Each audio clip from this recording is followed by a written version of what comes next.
Happy birthday to you. আজকে হিসামের happy birthday. হ্যাঁ, ও 2006 জন্মগ্রহণ করেছে। আজকে 29শে মার্চ। ওর জন্য সবাই দোয়া করবেন। রাত 2টায় ওই যে ফোন আইসা পড়ছে। আর কি বলে হিসামের বার্থডে উপহার কই দেখ, বডি স্প্রে আর কিছু চকলেট ওর জন্য। আসলে সব সময় না ওর বার্থডেটা এই রোজার ভিতরে পড়ে, তাই আমরা অনুষ্ঠান করতে পারি না। অনুষ্ঠান না মানে আমরা যে কোথাও যে খাওয়া দাওয়া করবো, ঘুরতে যাব, সেটা পারি না। যদি রোজা না পড়ে,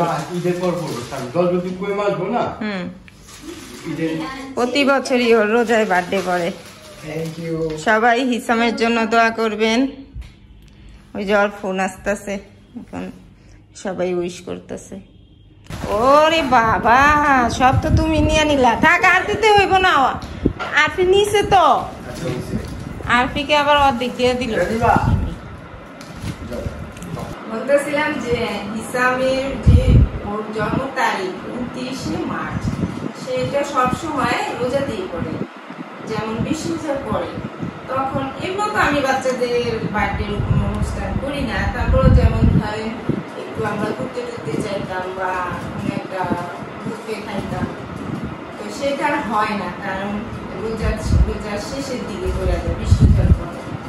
তো তাই কি করি, ওই চকলেট টকলেট দিয়ে আর কি বার্থডেটা আমরা পালন করি। আর ফিরটাও এমন করি। আর বাচ্চারা দেখেন মনে হলে তো সেদিন ইসলামের জন্ম হইল, কিন্তু দেখতে দেখতে 18-19 বছর হয়ে গেল। আমার বিয়ে হয়েছে 2005-এ। আমার প্রথম বছরের বিয়ের ম্যারেজ দিতে হিসাম আমার করে 2006। একদম আমার ম্যারেজ ডে যেদিন প্রথম বছরে, তখন হিসাম আমার কোলে কয়দিন, তখন 15-20 দিনের বাচ্চা। তখন ওকে কোলে নিয়ে আমার প্রথম ম্যারেজ ডে হয়েছে। চিন্তা করে আমার বিয়ে 5-এ, ও হয়েছে 6। আর তখন এমন একটা অবস্থা যে এত তাড়াতাড়ি বিয়ে হয়েছে, এত তাড়াতাড়ি মা হয়েছি, ঠিক মতো যত্নও নিতে পারতাম না। ঠিক মতো যত্নও নিতে পারতাম না। হয়তো গোসল করাইতে যায় বেশি গরম পানি দিয়ে গোসল করাই দিতাম। আবার দুধ খাওয়াই, যেমন ও তো আবার বুকে দুধ খায়নি, বুকে দুধ পায়নি। ওর বেলা বুকে দুধ পায়নি, কিন্তু আরফি পাইছে। ওকে ফিটার খাওয়াইছি, ফিটার খাইছে। ওই দুধ যখন বানাইতে যেতাম না, তখন হয়তো গরম দুধ একদম মুখে দেওয়া দিতাম। ঘুমের চোখে ঘুম থাকতো। এই চোখ মানে কি, মানে ওই সময়টা যারা দেখছে আমার এই অবস্থা, তারা বলতে পারবেন যে কত কষ্ট করছি ওকে পেটে নিয়ে হওয়ার 3 বছর, মানে ওর বয়স যখন 3 বছর, তখন পর্যন্ত কষ্ট হয়েছে। সব মারাই করে, কিন্তু আমি মনে হয় যে আমার কাছে যে আমি একটু বেশি কষ্ট হয়েছি। কারণ হিসাম ঘুমাইছে যে ও রাত্রে ঘুমাইতে বা সকালে ঘুমাইতে, ওকে কোলে নিয়ে হাইটা ঘুম পাড়াইতে হতো। আমার তো আর কেউ ছিল না, এক হিসাবে আমার শাশুড়িও ছিল না। আবার আমার মা থাকতে না থাকার মতো আর কি, আমার মা ওকে পালতো না। মানে আমার 2টা সন্তান আমি পালছি, আমার মা এগুলো করতো না। মানে দিনের বেলা সংসারের কাজ, রান্না বান্না সব করতাম। ওইরা আবার ওকে তো রাখতেই হতো, রাত্রেও জাগতাম। রাত্রের জায়গা এই সারা রাত ওই বিছানায় ঘুমাইতো না, এই হাতে কোলে নিয়ে হাঁটতাম সারা রাত। মানে চোখে ঘুম, একবার এই ওয়ালে বাড়ি খাই, একবার ওই ওয়ালে। তখন আমার শ্বশুর বাড়িতে ছিলাম, তখন তার কথা বলতেছি। ঘুমের নেশা, এই যে কোলে নিয়ে হাঁটতাম, ও তো ঘুম, কোলে ঘুমাইতো, বিছানায় দিলে উঠে যেত। একবার এই ওয়ালে বাড়ি খেতাম, একবার ওয়ালে, এমন করতাম সারা রাত। আমার ভাইয়া রাত্রে জাগতো না, ও তখন ওর ডিউটি ছিল, ভোরের বেলা কাজে বেরোতো 7টায়, তাই ও রাত্রে ঘুমাইতো, রাত্রে আর জাগতো না। এখন তো সারা রাতই যায়, আগে রাত জাগতো না। 10টা-11টা আপনার ভাইয়া ঘুমায় পড়তো, সকাল 7টায় কাজে চলে যেত। এই আমি সারাদিন সারা রাত ওকে নিয়ে যা কষ্ট করছি, ওর 3 বছর বয়স পর্যন্ত কষ্ট করছি।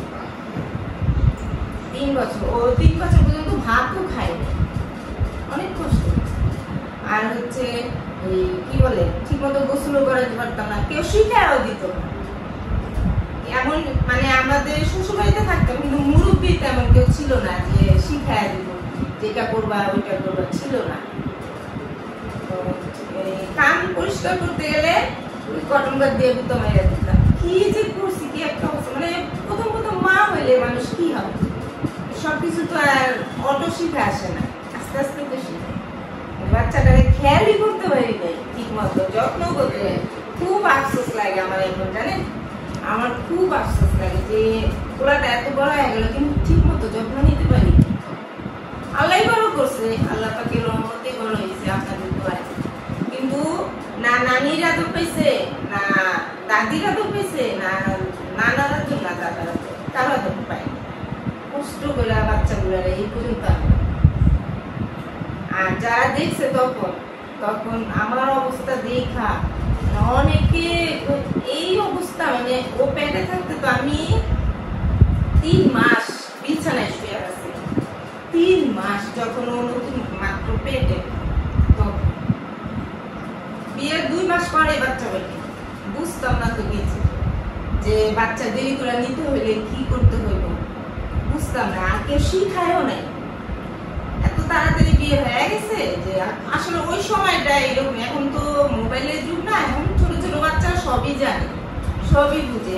13-14 বছর হয়ে পড়লে বাচ্চারা সবই বুঝে কি করতে হলো না।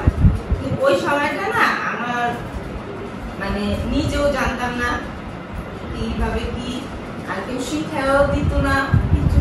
তাই একদম বিয়ের 2 মাসের ভিতরে হিসাব পেটে এসে বললাম না যে ম্যারেজ ডেতে হিসাব আমার বলে।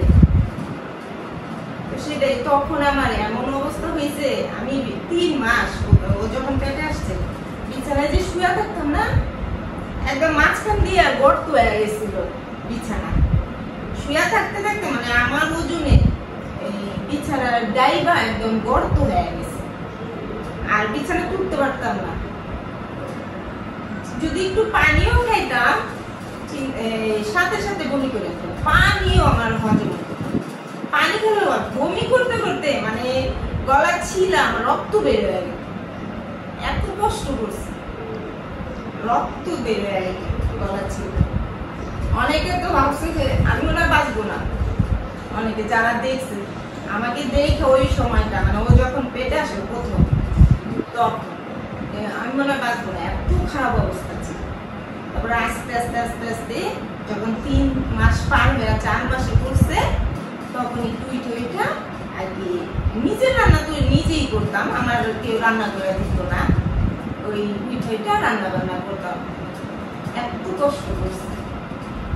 আর হচ্ছে তখন তো আমার সাথে আমি আপনার ভাইয়া আর একটা দেবরে তো কয়েকবারই দেখেছি ভিডিও। দেবরও তো আমার তো অনেক বড়, তখন ও বিয়া করে নাই। হিসাম হওয়ার 1 বছর পর ও বিয়া করছে। এই 2টা মানুষ, এই অসুস্থ মানুষ পিঠা রান্না করে খায়। ডাল আছে না, ডালের গন্ধ শুনলে আমার বমি আসা, মাথা ঘুরে পড়ে যেত। কিন্তু ওই সময়টা আপনার ভাইয়া আবার ডাল ছাড়া ভাত খেত। চিন্তা করে ওই সময় ওর প্রতিদিন ডাল লাগবে, এই ডাল রান্না করতাম, তারপরে ভাত খেতাম। আর আমি এই যে এমন করে নাকি কাপড় দিয়ে ধুইরা আমি ডাল রান্না করতাম। এমন একটা অবস্থা। এখন তো আমরা ডালের কথা বলেই না। তো ওকে তো অনেক কষ্ট দিচ্ছি ছোটবেলায়, বললাম। তারপর আবার 8 ফিট পালায়, 8 ফিটটা আবার মাশাআল্লাহ সুন্দর ভাবে গুছানো ভাবে ওকে মানুষ করছে। আমি আবার বুকে দুটো পেয়েছি। এটা যে ভুল হয়েছে, একটা ভুল। আরো অনেক হিস্ট্রি আছে বলতে গেলে, মানে আজকে সারা রাত পার হয়ে যাবে। এমনিও ঘড়ির কাটায় দেখেন 1:45 বাজে। এর বেশি কি বলবো, তাহলে তো ভিডিও অনেক বড় হয়ে যাবে। কিছু বাকি রাখলাম, আরেকদিন বলবো। হ্যাঁ, আমাদের সবার তরফ থেকে হিসামকে ও সেন্টটা তো দেখাইলাম না রে, সেন্টটা কই, সেন্টটা কই, সেন্টের গ্রানটা যা দারুণ, অনেক সুন্দর। দেখো নিয়ে আসো। হ্যাঁ দেখো গ্রানটা খুব দারুণ সেন্টের।